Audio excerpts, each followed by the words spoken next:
3 años a este colegio y me acogieron todos como una segunda familia. Esta historia ya está llegando a su fin, pero debo agradecerles todas las horas, los días y los años por haber sido testigos de mi evolución.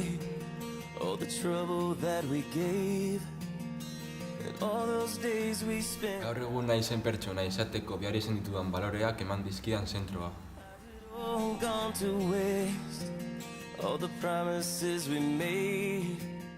Recordar los amigos que juntos hemos formado una gran familia. ¿Cómo no recordar a todos con nuestras batas de rayas sentados en el suelo alrededor del andereño? ¿Cómo no recordar las broncas de los profes frente a nuestra complicidad? Quiero recordar, no olvidar. En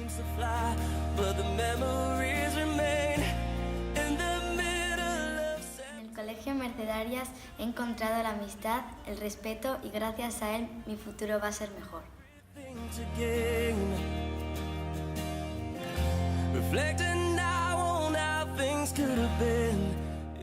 Ikastetxak duen baliorik importanteena erakusten ditugun baloreak eta ikaslegoari ematen digun garrantzia da.